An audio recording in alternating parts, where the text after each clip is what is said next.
আমরা আজকে খুতবায় আলোচনা করব একটি নতুন বিষয়, ইসলামে নারীর অধিকার ও মর্যাদা।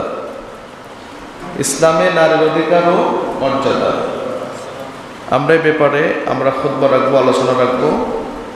আল্লাহ পাক রব্বুল আলামিন আমাদের সবাইকে এই বিষয়টি শুনে যাতে আমরা আমাদের হকগুলো আদায় করতে পারি, আল্লাহ সবাইকে তৌফিক দান করুক। আমরা সকলে বলছি আল্লাহুম্মা আমিন। সম্মানিত উপস্থিতি,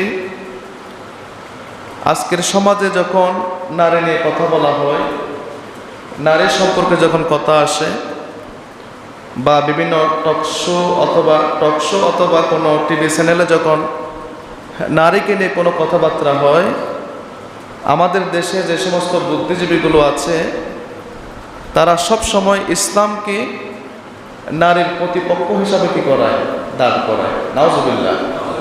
অথচ ইসলামই সবচেয়ে বেশি নারীর অধিকার সম্পর্কে কথা বলেছেন, সুবহানাল্লাহ। এবং আজ পর্যন্ত পৃথিবীর মধ্যে নারীর অধিকার যা আছে তাই ইসলামের দ্বারা টিকে আছে, ইসলামের দ্বারা কি আছে, সংরক্ষিত আছে। আপনারা যখন ইতিহাস স্টাডি করবেন তখন দেখতে পাবেন যে নারীদেরকে অন্যান্য ধর্ম, অন্যান্য জাতি কিভাবে অপমান করেছে, কিভাবে তাদেরকে অধিকার হারা করেছে। যদি আপনারা একটু স্টাডি করেন তখন আপনাদের সামনে একেবারে বাস্তবতার মতোই কি আপনাদের সামনে ফুটে উঠবে। সম্মানিত হাজিরিন, আমি কিছু উদ্ধৃতি দিব ইতিহাস থেকে অথবা ইতিহাসের বাস্তবতা থেকে। আমরা সবাই জানি আমাদের পাশের দেশ ইন্ডিয়া, ভারত। আমরা মোটামুটি সামাজিক বিজ্ঞান অথবা ইতিহাস পড়েছি, ওখানে পেয়েছি তাদের বাস্তবতা, আমরা পেয়েছি সমাজের মধ্যে নারীর অধিকার বলতে কিছুই ছিল না। যখন কোনো স্বামী মারা যেত এবং ওই স্ত্রীকে মনে করতো এটা কি কুলক্ষণ, তার বেঁচে থাকার কোনো কি ছিল না, কোনো উপায়, কোনো অধিকার তার ছিল না। স্বামীকে যখন চিতার মধ্যে পোড়ানো হতো, স্ত্রীকে ওই স্বামীর জ্বলন্ত আগুনের মধ্যে, জীবন্ত মহিলাকে আগুনের মধ্যে কি হতো, পোড়ানো হতো, নাউজুবিল্লাহ। এবং এটাকে বলা হয় কি বলেন তো, সতীদাহ প্রথা। পড়েন না আপনারা, সতীদাহ প্রথা? তাহলে দেখেন আজকে যখন নারী নিয়ে কথা হচ্ছে, তারা যে নারীদেরকে বিভিন্ন উপায়ে তারা যে নির্যাতন করেছে, তারা কিন্তু যারা নারীবাদী, যারা নারীর প্রতি খুব বেশি দরদ দেখায়, তারা হিন্দুদের অপকর্মগুলো, কুসংস্কারগুলো তারা কিন্তু কি বলে ধরে না। সব সময় তারা আল্লাহর কোরআনকে, ইসলামকে সব সময় কি প্রতিপক্ষ ভাবে। অথচ নারীর ব্যাপারে ইসলাম যাই বলেছে তা কি বিজ্ঞানসম্মত এবং তাদের পক্ষেই সব সময় কথা বলেছে। আল্লাহু আকবার। আমার ভাইয়েরা, শুধু তাই নয়, আমরা বিস্তারিত আলোচনা করব। আপনাদেরকে একটু ইঙ্গিত দিয়ে দিই, ইসলাম কত সম্মানিত করেছেন নারীদেরকে। আল্লাহ পাক রব্বুল আলামিন কত ভালোবেসেছেন নারীদেরকে।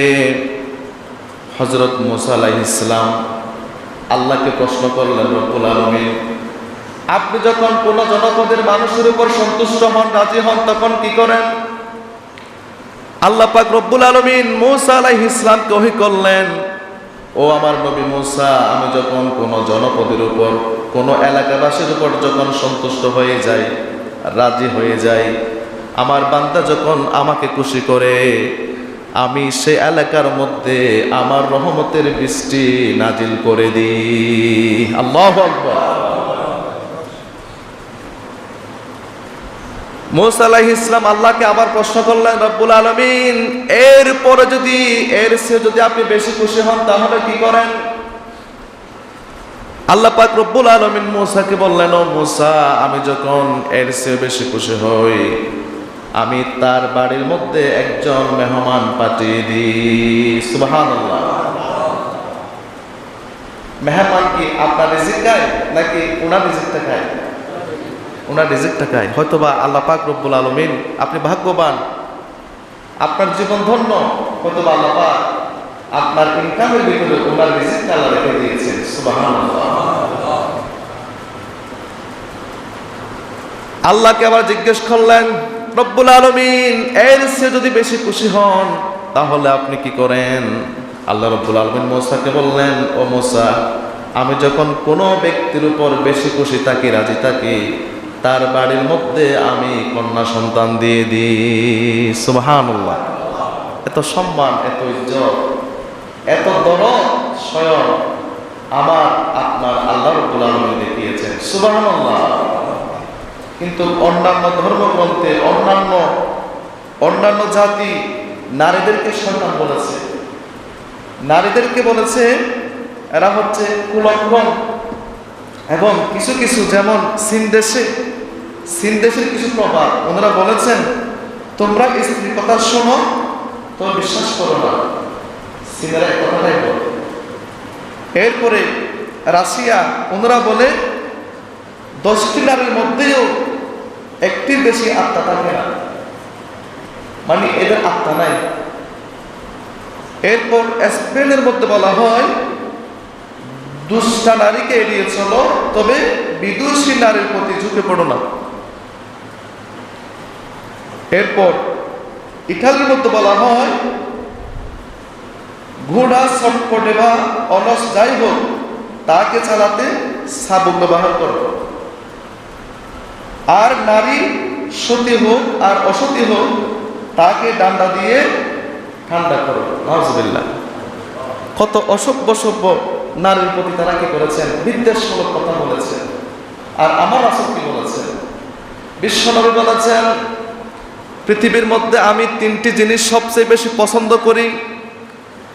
1 নাম্বার হলো নামাজের যখন আজান হয়ে যায় আমি রাসূল আর বাড়িতে থাকতে পারি না, কপালটা মসজিদের মধ্যে লাগিয়ে দেওয়ার জন্য, নামাজ পড়ার জন্য আমি মসজিদের মধ্যে চলে আসি। সুবহানাল্লাহ। আমার ভাইয়েরা, বর্তমান সমাজে দেখা যায় মুয়াজ্জিন যখন ফজরের যখন আজান দেয়, হাইয়া আল ফালাহ, আসসালাতু খায়রুম মিনান নাওম, আল্লাহর বান্দারা ঘুমের চেয়েও নামাজ উত্তম, নামাজের দিকে চলে আসো। মুয়াজ্জিন চতুর্দিক দিয়ে বিভিন্ন মসজিদ থেকে মুয়াজ্জিনের সুমধুর কণ্ঠে আজান বের হয়। আমরা মুসলমান হওয়ার পরেও আমরা আজানের ডাকে সাড়া দিয়ে আমরা মসজিদে আসতে পারি না। কথা বলেন ঠিক কিনা? আমার ভাইয়েরা, মুসলমান হতে হলে 3টি বিষয় লাগে। কয়টি বিষয় বলেন তো? 1 নাম্বার হলো আপনি যে আল্লাহ মানেন, লা ইলাহা ইল্লাল্লাহু মুহাম্মাদুর রাসূলুল্লাহ, এই কথা মুখে পড়তে হবে। মুখে পড়ার পাশাপাশি আপনার কলবের মধ্যে স্থান দেওয়া লাগবে। এরপর বাস্তব জীবনে তা দেখাতে হবে। আমি যদি 3টির যদি সমন্বয় করতে পারি তাহলে আমি মুসলমান, আমি ইমানদার। আর যদি 3টি কাজের সমন্বয় যদি আমি করতে না পারি, আমার মাথার মধ্যে টুপি থাকতে পারে, আমার নাম আব্দুর রহমান হতে পারে, আমার নাম আব্দুর রহিম হতে পারে, কিন্তু আমি মুসলমানের কাতারের মধ্যে পড়ি না। কথা বলেন ঠিক কিনা? সম্মানিত হাজিরিন, আপনি দেখবেন আপনার পাশে যদি কোনো হিন্দু থাকে, সেও কি লা ইলাহা ইল্লাল্লাহু মুহাম্মাদুর রাসূলুল্লাহ পড়তে পারে কি পারে না বলেন তো? আমার ভাইয়েরা, অনেক হিন্দু আছে লা ইলাহা ইল্লাল্লাহু মুহাম্মাদুর রাসূলুল্লাহ মুখে পড়তে পারেন, আর তিনি বিশ্বাসও করেন সে কি জান্নাতে যাবে নাকি জান্নাতে যাবে না, কারণ শর্ত মেনেছে 2টি, আরেকটি মানে নাই। বাস্তবে সে তার কর্ম দিয়ে, কাজ দিয়ে সে প্রমাণ করতে পারে না সে মুসলমান। ঠিক তদ্রূপ মসজিদে যখন আজান হয়ে যায়, হিন্দু যেমন দোকানের মধ্যে বসে থাকে, আমার নাম আব্দুর রহিম, আমিও দোকানের মধ্যে বসে থাকি, ওই হিন্দু লা ইলাহা ইল্লাল্লাহ পড়তে পারে, আমিও পড়তে পারি। অনেক হিন্দু লা ইলাহা ইল্লাল্লাহ মনে বিশ্বাস করে, আমিও বিশ্বাস করি। হিন্দু যেমন দোকান থেকে ওঠে না, ঘর থেকে আসে না, ঠিক আমি মুসলমান, আমিও মুয়াজ্জিনের ডাকে আমি মসজিদে আসতে পারি না। কথা বলেন ঠিক কিনা? আমার ভাইরা, এই সমস্ত মুসল্লির ব্যাপারে আল্লাহ রব্বুল আলামিন সরাসরি আয়াত নাযিল করেছেন। রব্বুল আলামিন বলেন ফাওয়াইলুল লিল মুসাল্লিন আল্লাযীনা হুম আন সালাতিহিম সাহুন। কথা কার? কুরআন কার? আল্লাহ। আল্লাহ রব্বুল আলামিন স্পষ্ট বলে দিলেন, ও পৃথিবীর মানুষেরা, ওয়াইল নামক জাহান্নাম তাদের জন্য যারা নামাজ সম্পর্কে উদাসীন। এটা কি রকম? আমি 2 ওয়াক্ত পড়ি, 3 ওয়াক্ত পড়ি না, জুমাবারে আসি পুরা সপ্তাহের মধ্যে কবর নাই, অথবা রমজানুল মুবারকের সময় নামাজ পড়ি, রমজান যখন চলে যায় আমার নামাজও চলে যায়। এই জাতীয় মুনাফিক বাংলাদেশের মধ্যে আছে নাকি নাই? কথা বুঝেন নাই? আমার ভাইয়েরা, এই জাতীয় মুসল্লি সম্পর্কে আল্লাহ পাক রব্বুল আলামিন বলেছেন ফাওয়াইলুল লিল মুসাল্লিন। পড়েন আল্লাযীনা হুম আন সালাতিহিম সাহুন। ফতোয়া কার? নাকি খতিবের? জোরে বলে ফতোয়া কার? আল্লাহর। সিদ্ধান্ত কার? আমার ভাইয়েরা, উদাসীন সম্পর্কে ওয়াইল নামক জাহান্নাম। আর যদি কোনো মানুষ লোক দেখানোর জন্য নামাজ পড়ে, তার ব্যাপারে কি সিদ্ধান্ত?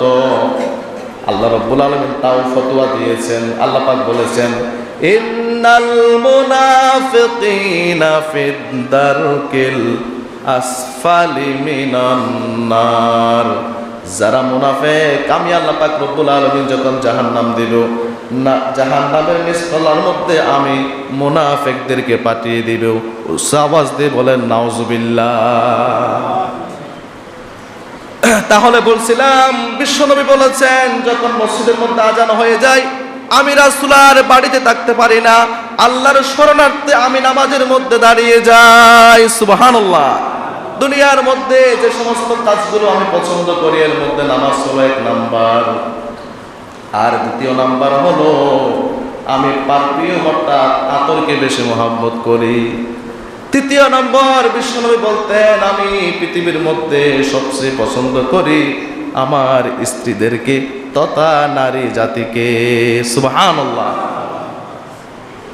এত মর্যাদা, এত সম্মান বিশ্বনবী মুহাম্মদ রাসূলুল্লাহ সাল্লাল্লাহু আলাইহি ওয়াসাল্লাম দিয়েছেন, ইসলাম দিয়েছেন, কোরআন দিয়েছেন।